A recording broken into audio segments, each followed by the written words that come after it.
Taehyung, kami sengaja mengambil foto ini untuk terakhir kalinya sebelum Nailkim lahir. Minji, Jungi, bahkan masih sanggup pergi keluar dengan perut yang sudah membesar. Jujur saja aku merasa salut. Karena Minji menghabiskan bulan terakhir kehamilan hanya dengan berdiam di rumah karena sudah merasa peka dan kedua kakinya yang membengkak. Minji sekarang sudah merasa lega dan ringan, hanya tinggal mengurus bekas luka operasinya. Yen, kami tiba-tiba sepakat pergi ke studio foto setelah pulang dari kontrol ke rumah sakit. Kalau perginya direncanakan, kebanyakan pasti gagal. Taehyung, benar, secara kebetulan tadi kita juga menggunakan pakaian dengan warna senada. Jadi terkesan seperti sudah ditakdirkan untuk pergi mengambil foto tersebut. Jungkook, Rai sudah tak sabar ingin segera berjumpa dengan Nailopa sekarang lahir baby Kim. Melihat Rai selucu itu membuatku tak sabar ingin segera memeluk Nail secara nyata. Dongmin, bolehkah Apa berkunjung ke rumah kalian setiap hari setelah Nail lahir? Taehyung, tentu saja boleh. Arum, sayangnya Uma tidak bisa datang dan segera bertemu dengan Nail.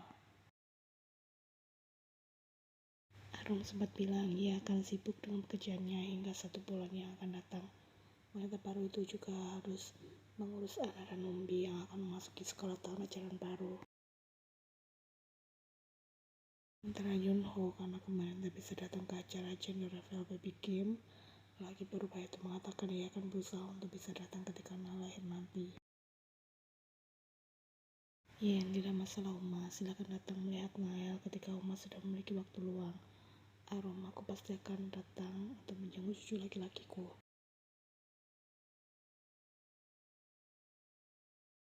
Ketika malam hari tiba saat mereka sedang menikmati makan malam, kawan tiba-tiba saja meninggalkan meja makan dengan membekap mulutnya sendiri dan setelah berlari memasuki toilet. Jungi dan Wonji yang merasa keheranan turut mengikuti langkah gadis itu. Ada apa, kau sakit? Seru Yunggi tanpa khawatir melihat sang istri yang memuntahkan isi perutnya di sana. Sudah aku katakan tidak bersih-bersih rumah kan tadi. Kau pasti kelelahan dan masuk angin, tambah Uci. Apa kita perlu pergi ke rumah sakit? Yunggi menawarkan. Tidak perlu, entah mengapa tiba-tiba saja aku merasa mual. Telah kawan. Mual, aku memuji. Apa jangan-jangan kau? Yunggi sudah mengunjut heran karena Uci tanpa dengan sengaja mengantungkan kalimatnya. Apa? Sehingga Uci sudah terbentuk di sana. Yunggi pergilah ke apotek dan membeli alat tes kehamilan, titahnya. Alat tes kehamilan? Maksud Uma istriku hamil? Uci mengangguk dengan antusias. Tidak mungkin Uma, kumam kaun masih di depan wastafel toilet. Tapi jika dipikir-pikir ia sudah lama tak lagi mendapatkan tamu bulanan. Iya benar tidak mungkin, tambah Yunggi. Pergi dulu saja dan bawakan apa yang aku minta tadi, balas Sunji. Tak ingin mendengarkan penolakan hingga terpaksa Yunggi menuruti.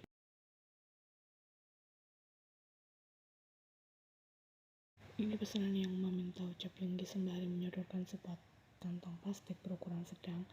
Ketika ia kembali 20 menit kemudian, apa keadaanmu sudah baik-baik saja? Laki itu kemudian bertanya pada Kaun. Ia tadi membuatkan aku air madu hangat. Sekarang aku sudah merasa agak mendingan, balas Kaun. Uji sudah membongkar si kantong plastik tersebut dan menyerahkan sebuah tes kepada Kaun. Cobalah. Tapi Uma, tunggu apa lagi, selah Uji. Bagaimana jika Uma hanya salah mengira aku membuka di situ? Coba saja dulu, kau bakal mengaku sudah terlambat mendapatkan tamu bulanan kan? Ada raut keraguan juga pada wajah Kaun. Tidak ada salahnya untuk mencoba, hanya sekedar memastikan. Kalaupun tak hamil, kita bisa sekarang mencari tahu penyebab mengapa kau muntah-muntah malam ini. Mungkin saja ada sesuatu yang salah dengan tubuhmu. Jadi kita bisa bergegas pergi ke rumah sakit untuk mengatasinya, jelas Uci panjang lebar. Uma benar, coba saja dulu, tambah Yunggi yang membuat Kaun tak lagi bisa menolak. Keduanya menunggu dengan sabar di depan toilet, tempat di mana Kaun baru saja masuk ke sana. Beberapa saat kemudian gadis itu kembali keluar dengan membawa yang sudah menunjukkan hasilnya bagaimana sebuah uji dengan segera. Tangan kawan yang tengah membawa tersebut tampak sedikit bergetar hingga dengan tak sabar Unji segera merebut untuk melihat hasilnya sendiri. Ada dua garis di sana yang membuat kedua mata wanita berubaya itu terbelah antara terkejut. Positif umumnya, Yugi yang berekspresi serupa namun tak bisa berkata-kata. Ya Tuhan, akhirnya aku akan segera menjadi seorang nenek, Unji dengan perasaan bahagia. Sebentar kawan, mari aku denganku, kita harus bicara berdua. Ucap Yugi yang membuat Unji mengenyit keheranan. Tapi wanita parubaya itu tak ambil pusing dan membiarkan Yugi berjalan masuk ke dalam kamar diikuti oleh Kak Unji menganggap anak dan menantunya berekspresi datar seperti itu hanya karena masih merasa terlalu terkejut dengan kabar kehamilan yang mendadak ini.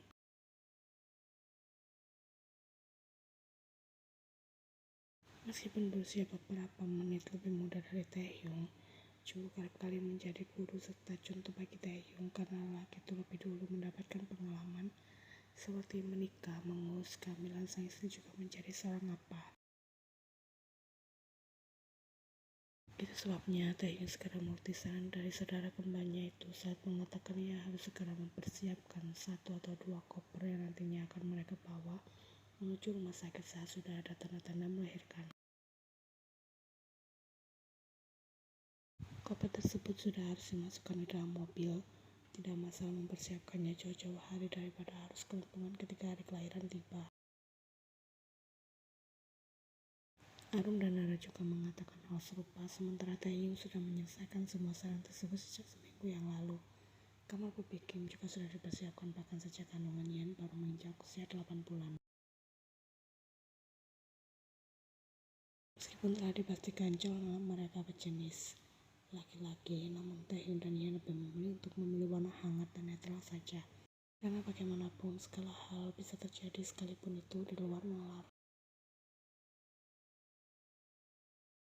Opa kiwi potong kali ini rasanya manis sekali. Aku suka, kumam Yen yang akan anteng juga sudah memiliki cemilan. Taehyung yang masih asik berbalas pesan di grup chat segera menoleh pada sang istri dan mengenyit heran. Sayang, mamanya perutmu itu baca. Lelaki itu merasa ngeri sendiri melihat mangkok kaca berisi potongan buah kiwi diletakkan begitu saja di atas perut besar sang istri. Dengan begini akan lebih mudah untuk memakannya, balas Yen. Taehyung mungkin tak mengerti kemudian mendekati Yen di sana. Ia segera menyingkirkan mangkok tersebut dari permukaan perut Yen. Aku jadi susah mengambilnya, protes Yen. Biar aku suapi, balas Taehyung. Dengan senang hati Yen membuka mulutnya saat Taehyung menyodorkan sepotong kiwi di sana. Jika bisa bicara, pasti dari tadi Nael sudah bertanya apa ini yang terasa berat yang sedang menekan tubuhku, rasanya seperti beban hidup. Ojek Taehyung membuat Yen tertawa geli.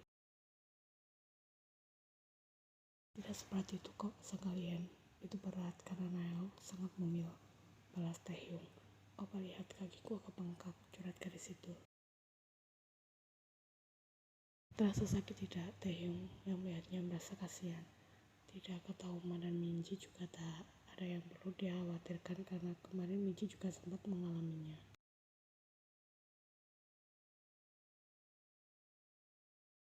Atau kita pergi konsultasi dengan dokter Joy saja, Taehyung menawarkan. Yen menggeleng pelan. Aku capek kalau harus pergi ke rumah sakit lagi, apalagi perutku rasanya sudah berat sekali. Sejak kemarin saat usia kandungan Yen telah menginjak usia 9 bulan, Taehyung mulai sering membatasi kegiatannya di luar dan lebih banyak menghabiskan waktu dengan sang istri di rumah saja. Karena sudah memasuki hari perkiraan lahir, Ara sempat memberikan saran agar ia dan Dormin bisa tinggal sementara di kediaman Kim demi menemani sang putri. Juga jika sewaktu-waktu ia mendapatkan tanda-tanda kelahiran, Taehyung tak akan panik sendirian. Mereka menyetujui saran tersebut. Dormin dan Ara akan pindah kemari mulai besok pagi. Hari perkiraan lahir baby Kim tinggal 3 hari lagi. Apa menurut Opa anak kita akan lahir sesuai tanggal prediksi? Tanya Yen. Sebenarnya begitu, asal jangan sampai jauh melampaui tanggal prediksi saja, balas Taehyung. Meskipun belum lahir, tapi aku tidak bisa membayangkan bagaimana jika nanti aku rindu tendangan baby Kim dari dalam sana saat aku sedang mengajaknya bicara, ucap Taehyung menerawang. Memangnya kau tidak ingin Naila segera lahir? Tanya Yen. Aku sudah kesusahan memilih posisi tidur dan berjalan, nafasku juga sudah ngos-ngosan ingin segera melahirkan saja.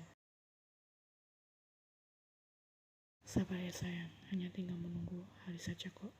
Atau kau mau operasi saja, sepertinya besok juga bisa. Lantas apa gunanya selama ini aku menjaga pola makan, minum vitamin secara rutin lalu kamu mengikuti kelas persiapan melahirkan. Bahkan hampir setiap malam meminta Opa untuk menyapa baby Kim di dalam sana ketika usia kandunganku sudah mencapai 9 bulan demi bisa memberikan ia jalan jika memancing timbulnya kontraksi secara alami. Ocehan panjang sang istri masih tak bisa Taehyung mencerna dengan baik karena ia masih merasa kusar di sana. Selama ini Yen kerap kali menunjukkan video edukasi tentang melahirkan, katanya agar Taehyung terbiasa dan bisa berpikir dengan positif setelah sampai jatuh pingsan di ruang bersalin saat menemani Yen nantinya. Taehyung tidak yakin kalau video edukasi dan kenyataannya kan jauh berbeda. Tapi jangan khawatir, ia telah siap lahir batin menyambut kelahiran baby Naila Kim. Sudah tak sabar meskipun terkadang masih was-was saat membayangkan kemungkinan ini dan itu. Besok aku akan menjemput Oma dan Opa di pagi hari.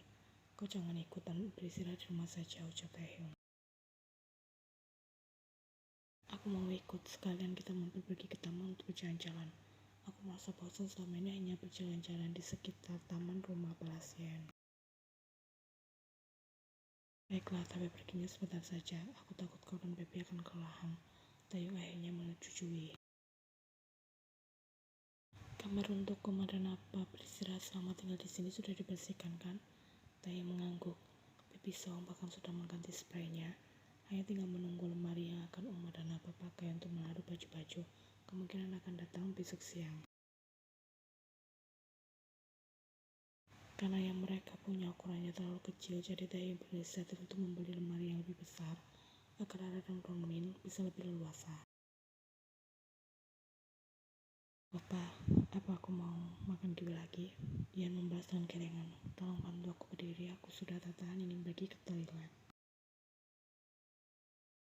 Taehyung tertawa singkat melihat sang istri sudah merentangkan tangannya di sana. Ia segera menyambutnya untuk membawa Yen berdiri dari posisinya. Gak perlu aku antar, lelaki pun menawarkan.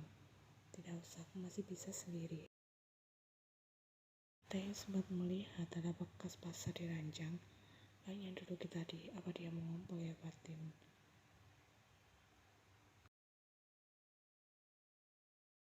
Opa, selayan sebelum Taehyung berhasil menyelesaikan kalimatnya. Taehyung segera menoleh dan menemukan Yen berdiri dengan kenangan air di bawah kakinya. Bagaimana ini? Sepertinya ketubanku pecah.